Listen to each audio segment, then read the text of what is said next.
24 గంటలుగా నిర్విరామంగా శ్రమిస్తున్న అగ్నిమాపక బృందాలు 100కు పైగా ట్యాంకర్ల నీరు అయినా అదుపులోకి రాని మంటలు. ఇది జీడిమెట్ల పారిశ్రామిక వార్డులోని ఎస్ఎస్వి పాలిథీన్ బ్యాగుల పరిశ్రమలో పరిస్థితి.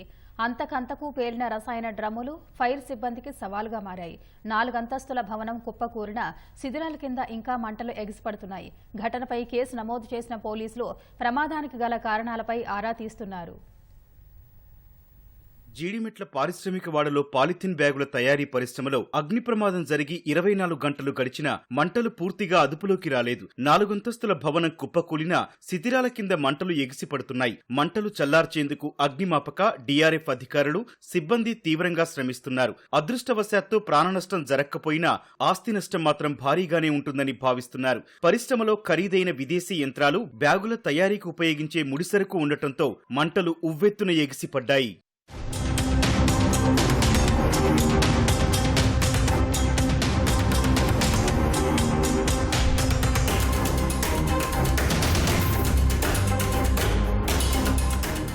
ప్రమాద సమయంలో పాలిథిన్ బ్యాగుల తయారీకి ఉపయోగించే రసాయన నిల్వలు భారీగా ఉన్నాయి. ఇదే ప్రమాద తీవ్రత పెరగడానికి కారణమైందని అగ్నిమాపక శాఖ అధికారులు తెలిపారు. అగ్నికీలలు ఎగిసిపడడంతో చుట్టుపక్కల పరిశ్రమలు సైతం పొగబారిపోగా ఊపిరి సైతం పీల్చలేని విధంగా నల్లటి పొగ దట్టంగా అలుముకుంది. కిలోమీటర్ల మేర ఈ పొగ కనిపిస్తోందంటే పరిస్థితి తీవ్రత అర్థం చేసుకోవచ్చు. మంటలను అదుపు చేసేందుకు అగ్నిమాపక బృందాలు తీవ్రంగా శ్రమించాయి. రంగంలోకి దిగిన 10 బృందాలు 8 శకటాలను ఉపయోగించారు. 100కు పైగా నీటి ట్యాంకర్లు నిర్విరామంగా శకటాలకు నీటిని సరఫరా చేశాయి. ఒక దశలో బ్రాంటో స్కైలిఫ్ట్ వాహనాన్ని సైతం ఉపయోగించారు. మొత్తంగా 4 అంతస్తుల పరిశ్రమ భవనం వెనక వైపు పూర్తిగా కుప్పకూలిపోయింది. ఘటనా స్థలంలో ఇంకా అగ్నిమాపక సిబ్బంది మంటలను అదుపు చేసే ప్రయత్నం చేస్తూనే ఉన్నారు.